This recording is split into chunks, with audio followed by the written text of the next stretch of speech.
प्रेरणा तो मैं हकीकत बात कहूँ तो it was not an original idea of mine. So the story is like when I contested election in when I was in second year. I stood for the post of vice president. तो उस साल in 2013 the election was on 13th September as far as I am remembering correctly. तो 13 सितंबर तो 20 दिन पहले से ही we plan me and some of my friends Amit Siyag we plan for contesting the election. तो 20 दिन में क्या इलेक्शन के दौरान मुझे काफ़ी यूँ महसूस हुआ कि कहाँ पचड़े में पड़ गए, कैसे कैसे सबके सामने हाथ जोड़ना पड़ रहा है, फालतू में नॉनसेंस एलिमेंट से भी बात करना. तो उसी दौरान क्या होता है, मेरा एक बार सेंट स्टीफन में जाना होता है इसी अराउंड समवेयर बिटवीन 3 to 5. तो सेंट स्टीफन्स में आज भी देखेंगे कि वहाँ पे भी जैसा अभी हम चला रहे हैं सोसाइटी में सहयोग ऑर्गेनाइजेशन को जैसे हम चला रहे हैं, वहाँ पे वो पिछले 10 15 20 सालों से चल रहा है इसके अंडर ही. तो मुझे वो देख के काफी आई गॉट फैसिनेटेड कि वाओ यार, this is something very crude real and it is also making some impact. And so rather than getting engaged in politics जिसके अंदर फालतू में, because there is no end result, कुछ कर तो हम वैसे भी नहीं पा रहे थे, and there are no substantial resources with this elected people also. तो फिर this idea originally came from there Saint Stephen's NSS. वो वहाँ पे जिस तरीके से इस कार्यक्रम को चलाते हैं. फिर मैंने जैसे इलेक्शन कंप्लीट हुआ 13th, unfortunately I lost it by 15 votes. तो उसके तुरंत बाद मैंने वहाँ से सेंट स्टीफन्स में जो वॉलंटियर्स थे थर्ड ईयर में उनसे कांटेक्ट किया, उन पूरी ऑर्गेनाइजेशन उनकी समझी. फिर इलेक्शन के दौरान ही जैसे non teaching non permanent staff और नॉन टीचिंग परमानेंट स्टाफ, उनसे भी मेरा काफी आपसी तालमेल अच्छा हो गया था. तो उनकी जो समस्याएं हैं, they are also part of the college, okay, लेकिन उनकी समस्याएं, उनसे बात करना, generally they are not considered as part of the college also. तो उनसे मैं काफ़ी अच्छे टच में आया. तो उनकी जो प्रमुख समस्या थी कि बच्चों को शिक्षा अच्छी नहीं मिल पा रही है. Most of them are getting education in the government schools around us. और उस समय जैसे आज तो फिर भी थोड़ा जो सरकारी स्कूलों का जो तंत्र है वो थोड़ा बहुत इंक्रीज हुआ है, specially after coming of the this current government. लेकिन उस समय इतना अच्छा नहीं हुआ करता था. तो their main issue was that the children, अगर हम लोग उनके बच्चों की कुछ मदद कर पाए, तो ये एक और इश्यू यहाँ से जुड़ गया जो मैं जिस दिशा में सोच रहा था. तो जैसे इलेक्शन कंप्लीट हुआ 15 सितंबर या 16 सितंबर के आसपास हमारे यहाँ से स्वीपर है राम जी, मुझे अभी तो पता नहीं है इफ ही इज देयर और नॉट. स्वीपर और गार्डनर हैं, वो उनका बेटा था रोहित. वो उस समय शायद 11th क्लास में. तो उनको मैंने कहा कि आप इनको बुलाइए और मैं इनको पढ़ाना चालू करूंगा. तो क्या इलेक्शन के दौरान काफी सारे लोग जुड़ भी गए थे, ठीक है, and I was non face, somewhat non face in the college. मतलब 762 वोट तो मिले थे, तो एटलीस्ट उन लोगों को तो हम मान सकते हैं कि ये जानते हैं. तो फिर that also help me in like building up this organisation. तो एक मेरी ये जो वोट मुझे मिले थे 762, एक I also felt this moral responsibility towards them, should be doing something concrete, कि उनको ये मजा है कि हाँ, हमारा वोट जो है वो हमने किसी अच्छे प्रतिनिधि को दिया. तो 16 या 17 सितंबर से रोहित पहला बच्चा था जो यहाँ पे कॉलेज में आया. एंड मैं I am very correctly remembering, me and Rohit we sat in the this canteen. हम दो ही थे, मैं और रोहित. क्या बात तो काफी लोगों से कर ली थी, ठीक है, लेकिन बच्चे भी जुटाने पड़ते हैं उसके लिए. तो सब लोगों, जितने भी non teaching non permanent staff है, उन सब को हमने मैसेज कन्वे किया, उनके घर पे भी जाके आए. कुछ लोग तो यहीं पे हॉस्टल के पीछे वाली साइड रहते हैं, प्रियांशु और चंदन जैसे ही अभी हैं भी. लॉरेंस तो बहुत छोटा हुआ करता था, तो चंदन भी बहुत छोटा हुआ करता था. तो फिर रोहित से पहली क्लास जो थी वो मुझे याद है एग्जैक्टली माइक्रो इकोनॉमिक्स की क्लास थी, और I helped him in understanding some of the concepts. उसके बाद में मतलब उसी दिन से हम जो हमारे कॉलेज के जो नॉन टीचिंग परमानेंट स्टाफ है जिनको क्वार्टर्स मिले हुए हैं वहाँ पे गए, उनको कन्विंस किया, ठीक है। तो शुरुआत में धीरे धीरे आते गए। एक गुरलीन या गुरनीर है जो छोटी छोटी वो सरदारनी है ना, उनका नाम क्या है?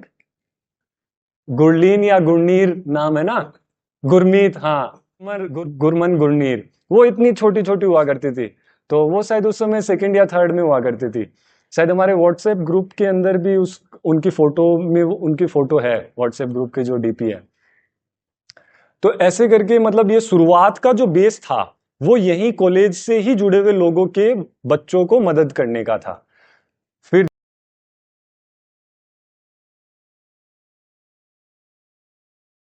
ने एडमिनिस्ट्रेशन की नेगेटिव साइड वाली बता दी। No, we also need to speak lines about the positive support that we got during the starting, है ना। तो जब हम सेकेंड ईयर, जब श्रेयस के इमीडिएट नेक्स्ट वाले बैच जिसकी हम बात करें, जिसमें दीपक थे, मृत्युंजय थे, गौरव थे, नेहा, सीमा, फिर अर्पण, शिवा। तो इस दौरान क्या होता है, जो एनएसएस टीचर इंचार्ज जो कन्वीनर होते हैं वो चेंज होते हैं, and we get to have Kaushal sir from geography department, जो कि अभी जेएनयू में है। He is the dean there school of social sciences. I would say that the golden time, because Kaushal sir का he made it a principal कि, और वो सीधे बच्चों को और हम सबको ये बोलते थे कि that money is not an issue, you just do all that you can do, just organize any function, anything that you want to do, just don't think for a single minute that money is going to be a trouble, and don't think about money, just make sure that you do a wonderful work for the society. तो this is the kind of support. जिस समय जो क्या है कि एक छोटी सी संस्था जब अपना अपना शेप लेना स्टार्ट कर रही होती है, उसी समय फर्टिलाइजर्स अच्छा, जैसे एक पौधा मान लीजिए, उसी समय फर्टिलाइजर्स अच्छे डाल दिए, टाइम टाइम पे पानी मिल रहा है, या बारिश हो रही है, या फिर उसकी लगातार आप उसे गार्डनर से भी दिखवा रहे हैं। So that was the time, it was during Kaushal sir. और उसी समय एक और बदलाव होता है कि प्रिंसिपल सर जो पुराने वाले हैं वो हटकर दिनेश खट्टर सर आ जाते हैं, जो भी प्रिंसिपल सर हैं परमानेंट। उससे पहले sir was acting principal for some maybe some for some years, 2-3 years और 1-2 ईयर्स। तो दोनों जगह से हमें बहुत ज्यादा सपोर्ट मिला, and it was during this time when the roots of Sahyog got properly positioned. मतलब it was in such a shape that it is not going to get uprooted very easily.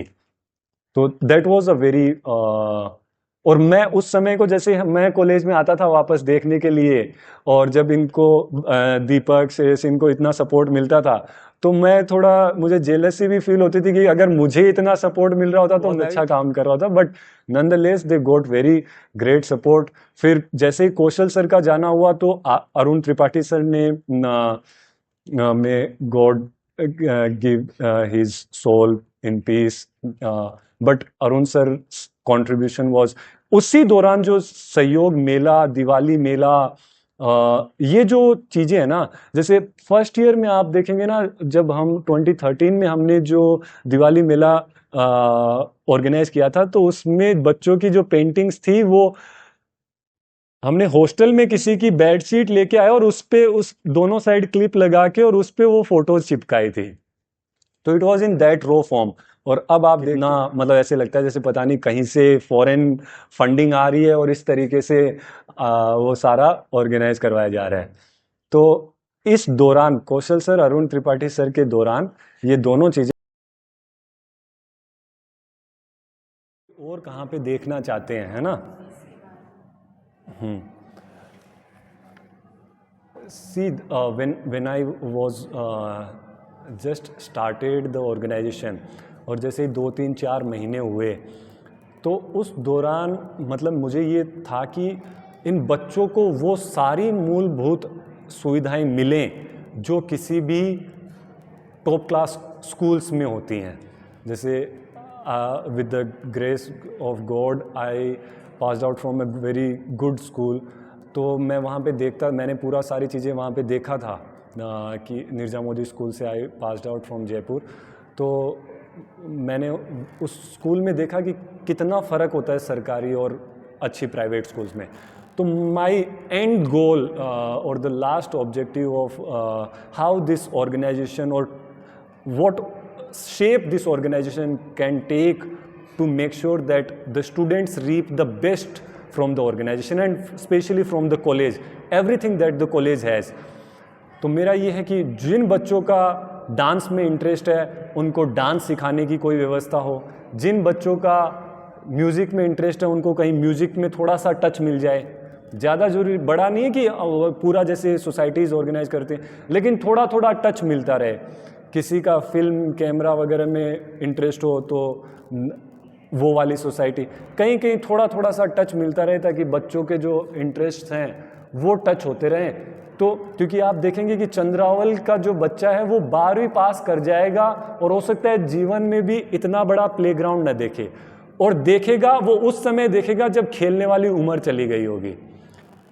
तो ये जो सुविधाएं जो हैं कॉलेज की, it is also given by government and from where the government is getting the money, it is from us. तो somewhere, चाहे गांधी जी ले लो, लोहिया ले लो, कोई भी जितने भी बड़े बड़े पॉलिटिकल थिंकर्स हुए हैं, all of them, their central idea was that every resource should be reaching out to the last one in the society. तो ये अगर हम कर सकें, हालांकि काफ़ी सारी चीज़ें उसी लाइन एंड लेंथ पे मूव हो रही हैं, और सूनर और लेटर में भी 1 ईयर और 2 ईयर्स डाउन द लाइन, मुझे लगता है कोरोना की वजह से बीच में थोड़ा सा जोल्ट आ गया था, ठीक है। That was also the time when for the first time I doubted कि क्या पता सर्वाइव करेंगे या नहीं करेंगे, लेकिन जैसे उस दौर को भी सर्वाइव कर लिया ना, तो अब मुझे लगता है there is no going back.